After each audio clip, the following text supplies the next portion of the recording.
This conference will now be recorded. Hey, what's up, guys? Welcome back to our personal finance videos, stuff they don't teach you in school. Back at it again. Carlos, CEO of G.A.R Capital. Let's talk about budgeting, the other B word, right?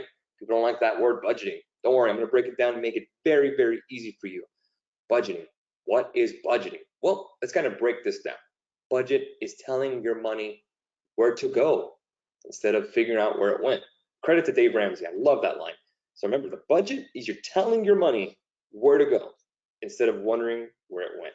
A lot of people don't know where their money goes. That's very scary, guys. How are you supposed to know where you're going if you don't have a plan?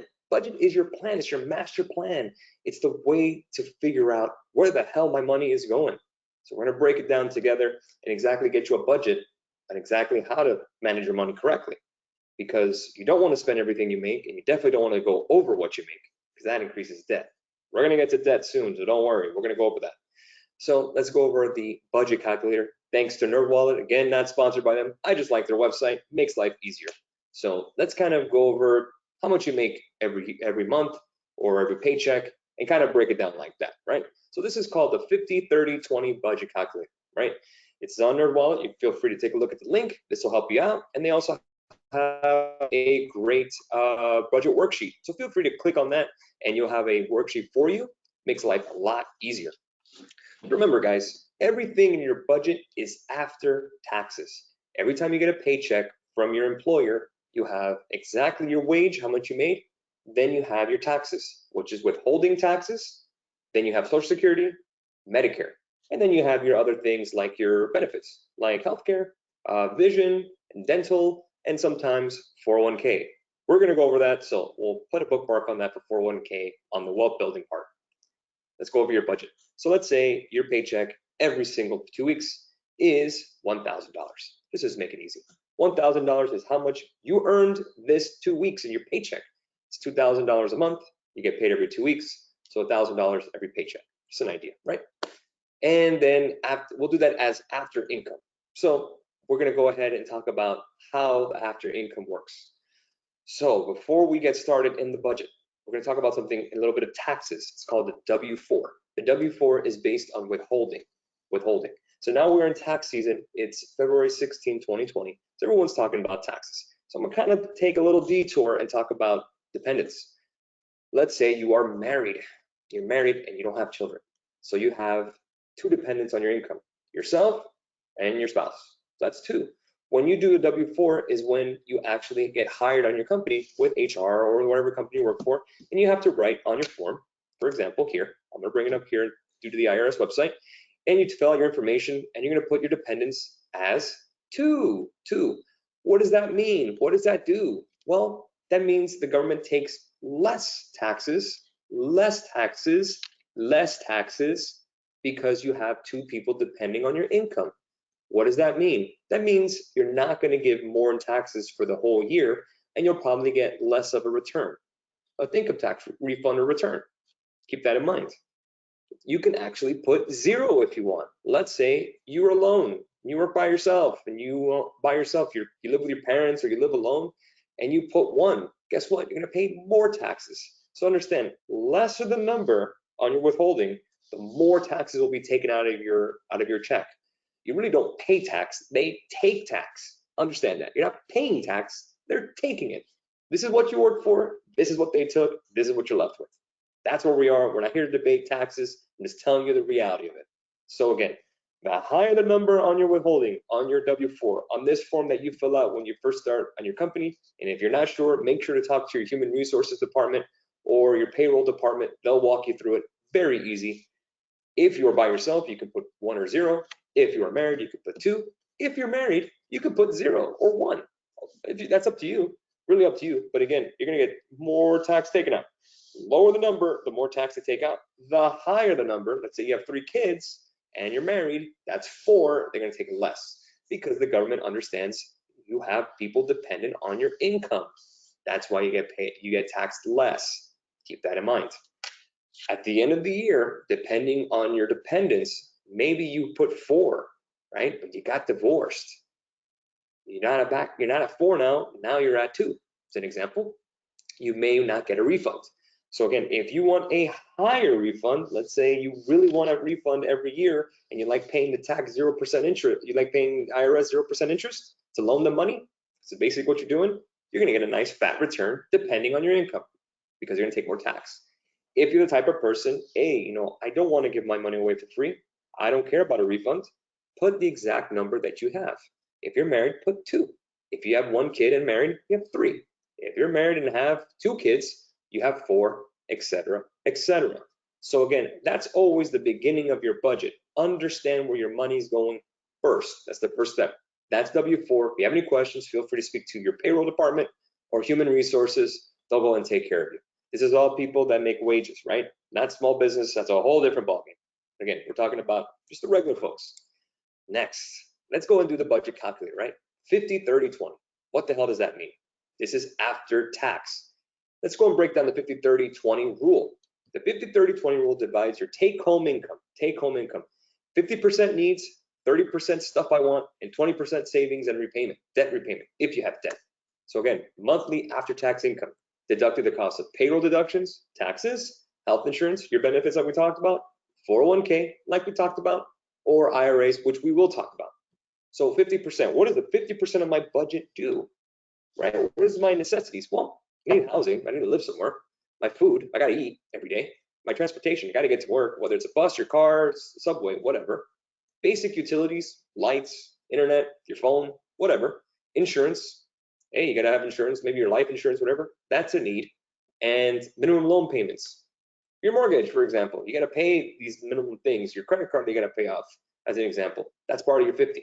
Childcare expenses. Let's say you have kids, you need to pay the daycare, you need to pay the sitter. School stuff, kids need uniforms, kids need shoes. That's 50%. That's not a want, that's a need. You have to clothe your kids, you gotta feed them, hence the 50%.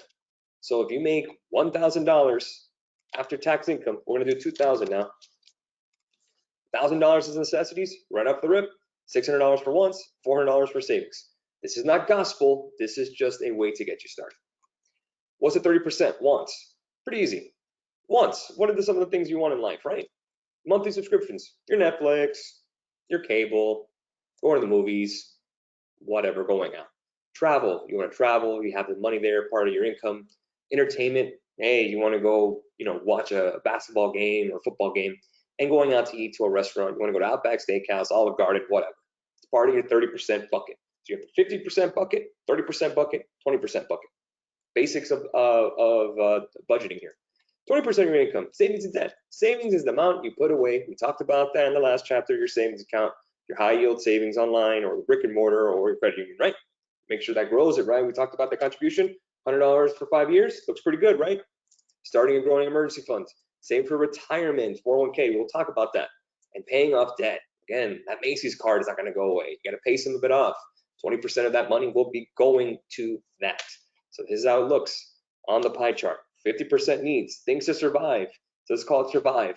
20% savings and debt repayment, and 30% of wants. Guys, I don't want you guys just going out on coupon day, on coupon Tuesday, and clipping out coupons forever, living under a rock. Money's meant to be enjoyed too. You gotta have some wants, right? You work hard, you should enjoy your money too.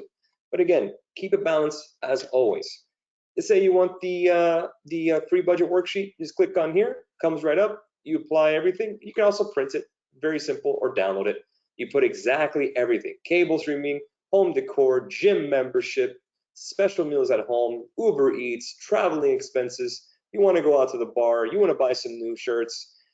That's under the wants. Under needs: rent and mortgage, renter's insurance, property tax, out-of-pocket medical, water bill, car payment, car insurance, maintenance, phone bill, etc., etc., etc.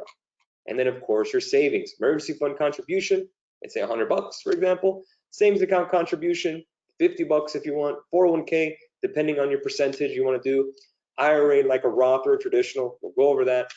Let's say you're a day trader, you want to put some money away in your savings account, and other investments, credit card payments, you got to pay those cards if you have any. That's why debt we'll talk about. Excess payments into student loans, you want to pay a little more to knock it out. Excess payments to your mortgage, you can knock that out sooner. Again, you can put this all in. This is all free with NerdWallet. Feel free to check it out. It's really a great tool. The 50, 20, 30% rule. Now again, Everyone is different. This is just a template, very easy. So let's do $2,000 you make every single month after taxes. $1,000 of that should be into your necessities, like we talked about. $600 into your wants, $400 in paying debt, goes to zero, $2,000. Pretty easy. Again, everyone is different. The more money you have, the more money you can spend on necessities. Get your apartment. Now, again, I don't know what rent is $1,000 here in Miami. You're probably not going to find that. Maybe you need a roommate. Again, live within your means. Try to stay away from debt. Don't borrow more than you have. Don't spend more than you make. That's the best way to wealth. Do not spend more than you make, guys. Understand that. You need to know exactly how much you make and how much you can spend or how much you can save and how much you can live on. It's very important. Again, you can adjust anything. First thing I would adjust always is your wants. Cancel that Netflix bill or cancel the going out for a little bit, save a little bit more. These are all negotiable. Sometimes you have something big coming. Maybe you can't stop the savings for a month or two, and then you have to have this trip with your family, whatever. Or you're gonna take the wife out. You can just pause the savings. One thing you can't pause, guys, is necessities. You can't pause your electric bill. You got to pay for it. You can't pause your car insurance. You got to pay for it. Again, these are stuff that you have to have. So again, wants and savings can always be negotiated. Necessities cannot. Very difficult to adjust that moving forward. But again, this is budgeting. Budgeting is the key to know where your money is going, guys. This is just the 50-30-20 rule. Another one too, if you're on commissions, say you're a car salesman or a real estate person, how do you budget for that? You don't know how much you're gonna make every month. Very easy. You do a top-down budgeting, just like Mr. Dave Ramsey said. He has a great book, Total Money Makeover. Love him. He has a radio show. I highly recommend you check him out, daveramsey.com. And he has top-to-bottom approach, meaning that X, whatever you make, you have to base it on the basis of prioritization, meaning the number one thing you have to pay is your lights. Second thing is food. You got to eat. Third is your housing. Fourth is your water. Fifth is, and so on and so forth. And whatever you have based on that, you pay down, and whatever you have savings is left. So again, if you're on commission based, you are a car salesman, you are real estate, whatever, again, you want to do it in order of importance. What's the most important thing? Got to keep the lights on. Second thing, you got to eat. Third thing, you got to live somewhere or your car to get to work. Again, it's all adjustable. You can do that too. There's different resources for that. So you can do commission-based budget. If I could spell irregular income, of course, Dave Ramsey's here. Create a budget. You have the free monthly flow cash plan. There's a great app called Every Dollar. You could do that. It's called irregular income. Sometimes you do a great month and you close a lot of deals. Sometimes not so much. This is why a savings account goes for.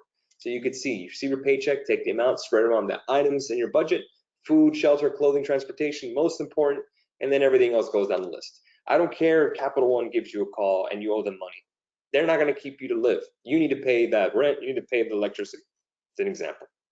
50-30-20 budget is great. Take a look at NerdWallet under budget calculator. This is a great way to verify or check your budget if it's on pace for where you want to be. Again, less debt the better, less wants the better. But again, you have to have some wants, guys. You still have to enjoy money, like I said. And what's great about this is that you can plug and play, put the information you have, print it out, put it on your wall, put it on your fridge, and stick to your budget, guys. It's all about discipline. That's how you master money, guys. I hope this helps a lot. The good old B word, the budget rule. This is a great way to master your money, guys. I hope this helps. I'll catch you on the next chapter, which is, the D word, debt. How do we get out of it? And what is it? We'll catch you then.